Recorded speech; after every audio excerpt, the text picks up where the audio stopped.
Saya kaget sendiri. Tokoh-tokoh dunia membicarakan Indonesia. Konoha itu udah jadi bahan olok-olokan di seluruh dunia, guys. Percaya sama aku. Dana pelaburan Kuwait RM 203 juta kena scam di Indonesia. Saya mau masuk Menteri Keuangan dong, Pak. Pengen korupsi. Kerajaan buat pertama kali mengakui KWAP menjadi mangsa penipuan e-fishery, syarikat pemula teknologi aquaculture Indonesia dengan kerugian pelaburan ringgit Malaysia 200 juta. Utang luar negeri Indonesia tembus 8.030 triliun yang mana ini naik 2,1% secara tahunan. Prabowo sudah hilang akal sebab MBG tidak berjaya dan ditambah pula hutang terlalu banyak. Bon ataupun surat hutang tidak laku di luar negara. Bohong dan tipu. Sudah amalan harian, satu negara pun tidak percaya.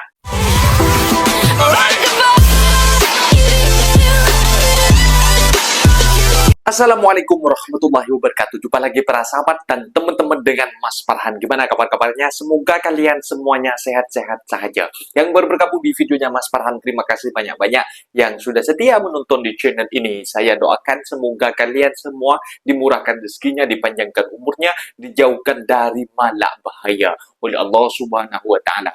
Amin amin ya rabbal alamin. Oke para sahabat dan teman-teman, di video kali ini Mas Farhan akan nge-reaction beberapa video yang sudah di-tag di TikTok Mas Farhan tentang Malaysia kena scam pelaburan uang sebesar 203 juta para sahabat. Ini merupakan uang kidobel EP macam itu, kidobel EP macam itu, Kuwait macam itu para sahabat. Tulisannya, sudah tahu dekat di Indonesia ini banyak korupsi dan masih banyak orang seluruh dunia membicarakan tentang negara Indonesia. Kok masih mau melabur di Indonesia macam itu para sahabat. Dan para sahabat penasaran kan seperti apa videonya? Mas Farhan akan ringkasin macam mana kondisi Indonesia dan juga macam mana tentang pelabur yang sampai 203 juta itu duit Malaysia ini para sahabat. Ini bukan duit Indonesia. Kita tonton sama-sama apa benda, boleh komen di bawah. Tetapi jangan lupa bantu sokong channel ini dengan like, comment, share, dan subscribe-nya. Kita tonton sama-sama. Let's go. Nah, ini adalah jumlah penduduk miskin versi World Bank. Ya, bukan versi BPS, guys. Bukan versi kita lihat BPS. teman-teman Indonesia ya. Nomor 2 di bawah Zimbabwe ya. Jadi di bawah negara Zimbabwe termiskin di dunia nomor 2. Ya, versi World Bank. Wah, luar biasa. 60,3 ya. 60,3% penduduk Indonesia Malaysia itu miskin. paling bawah. Ya, luar biasa. Wow, mind blowing guys. Breaking news, utang luar negeri Indonesia tembus 8.030 triliun yang mana ini naik 2,1% secara tahunan. Jadi banyak yang takut kita itu nggak bisa bayar utang ya karena utangnya kok semakin lama nominalnya semakin tinggi. Dan memang sebenarnya rasio utang terhadap GDP kita tuh masih 40% yang mana ini masih taraf aman ya. Ambang batasnya itu di 60%. Dan kalau kita lihat datanya di sini dari tahun 2019 sampai 2024 itu rata-rata rasio kita tuh 39%. Memang naik saat Covid ya, tapi itu kan wajar. Dan kalau misalnya kita bandingkan dengan negara-negara lain yang rasionya tuh lebih tinggi, memang Indonesia ini terlihat jauh lebih aman ya. Nah, tapi kan kita bayar utang itu bukan pakai GDP ya, yang kita pakai itu adalah penerimaan negara. Dan kalau kita lihat rasio penerimaan negara kita terhadap GDP kita tuh paling rendah ya di antara negara-negara yang tadi. Jadi istilahnya kalau GDP itu kan kayak omset ya, tapi sebenarnya penerimaan bersih itu kita harus lihat dari pajak, dari PNBP, dari hibah. Yang mana kalau kita bandingkan dengan negara lain ya kita masih rendah ya, masih 12-13%. Ya sebenarnya sih yang ditakutkan itu hanya kualitas dari utang ya. Kalau kita utang tapi produktif itu kan nggak apa-apa, bisa meningkatkan pendapatan negara dan lain-lain. Tapi kalau seandainya utang yang kita gunakan itu tidak produktif, maka ya itu tidak akan menambah kemampuan bayar kita ya. Nah sebenarnya itu yang perlu dikhawatirkan. Jadi kualitas dari utang itu lebih penting daripada nominal utangnya sendiri. Jadi nggak apa-apa utang lebih banyak tapi harus berkualitas. Dan ya kalau seandainya utangnya tuh semakin sulit dibayar, maka yang akan dilakukan pemerintah itu biasanya akan menaikkan pajak. Nah itu sebenarnya yang kita khawatirkan, atau memperketat pajak gitulah.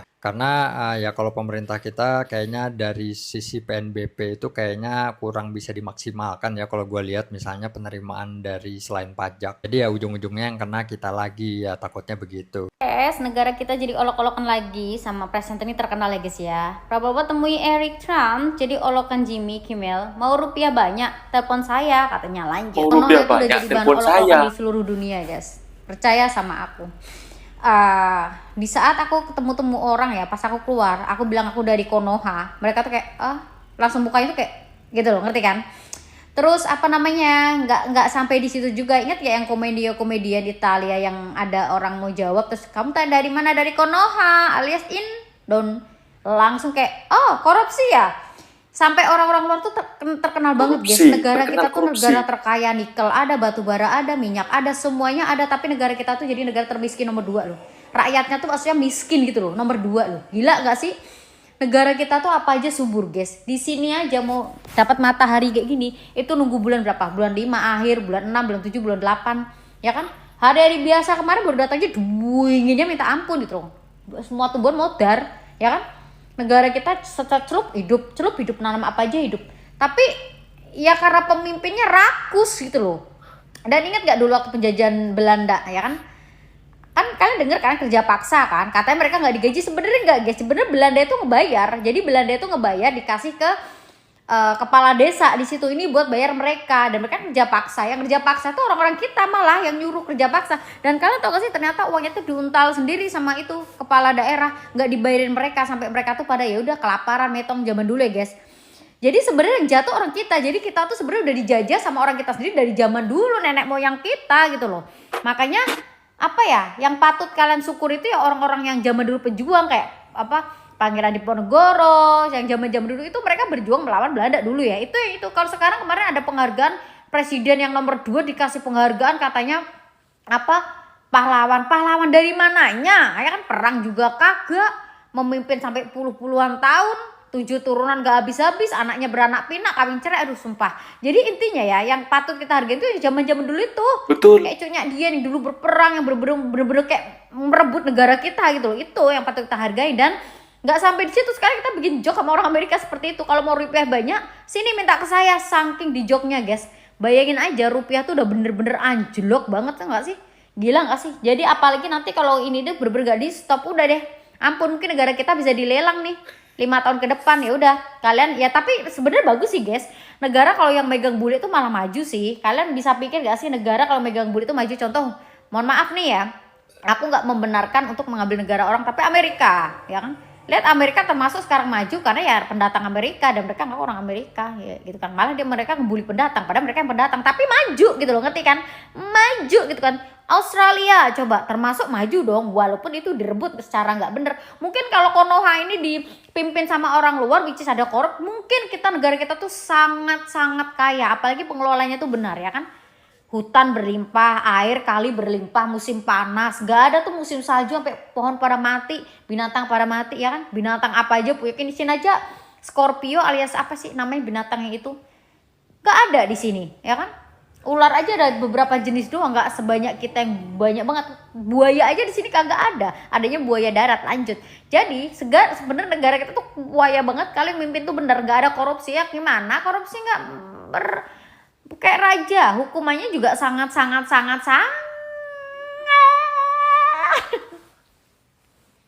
Dan mereka bersekongkol satu sama lain, saling mendukung. Yang memimpin korupsi, yang bawahnya korupsi, atas korupsi, para korupsi berteman sama korupsi. Makanya setan itu berteman sama setan ya kan. Kayak gitu. Jadi seperti itu. Lanjut. Apa yang bisa kalian lakukan guys? Gak ada yang bisa kalian lakukan kecuali berdoa sama Tuhan setiap menit, setiap detik, setiap kesakitan kalian, setiap penderitaan kalian pulang kerja, berdoa sama Tuhan. Tuhan tolong kasih hukuman sama ini nih para pejabat yang korupsi, yang rakus. Doain aja, yang busuk-busuk bodoh amat. Kalau bilang jahat amat, gak ada empati. Mereka aja gak ada empati ya kan. Gak ada empati sama kita. Kita banting tulang, bayar pajak. Apa yang kita dapatkan? Nothing. Jalanan masih kayak jalanannya udah parah, hancur ya kan. Makan BMG banyak keracunan, tapi gak ada yang jadi tersangka satu pun ya kan. Gila gak sih? Gila gak sih? Lanjut. Dana pelaburan Kuwait RM203 juta kena scam di Indonesia PMX. Agak-agaklah benda ni betul atau tidak. Memang tak patut kalau kena scam. Sebab Kuwait adalah milik pesara. Kuweb Milik adalah pesara. hak milik pesara kerajaan, duit-duit pencen, itulah yang diuruskan oleh Kuweb, tuan-tuan dan puan-puan. Jadi, dalam hal ni, dana pelaburan Kuweb kena scam. Macam mana dan siapa yang buat? Wallahu alam. Apa pun tinggalkan komen kalau ada apa-apa penambahan ataupun info yang terbaru. Terima kasih. Kerajaan buat pertama kali mengakui KWAP menjadi Betul. mangsa penipuan e-fishery, syarikat pemula teknologi aquaculture news. Indonesia dengan kerugian pelaburan ringgit Malaysia 200 juta. Perdana Menteri Datuk Seri Anwar Ibrahim menjelaskan pelaburan dibuat selepas proses usaha wajar namun terbukti berasaskan penyata keuangan yang dimanipulasi. Namun begitu, pelaburan dalam e-fishery merupakan satu penipuan yang disengajakan apabila pihak pengurusan syarikat memanipulasi penyata keuangan syarikat, kata Perdana Menteri dalam jawapan bertulis di Dewan Rakyat.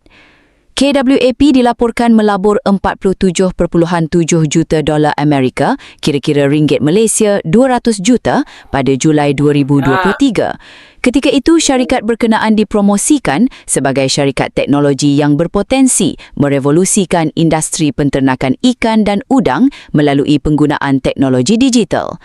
Anwar berkata KWAP bukan satu-satunya mangsa apabila beberapa pelabur institusi dan dana teknologi antarabangsa turut mengalami kerugian, termasuk Temasek Holdings Pty Ltd dari Singapura, North Star Group serta SoftBank Group dari Jepun.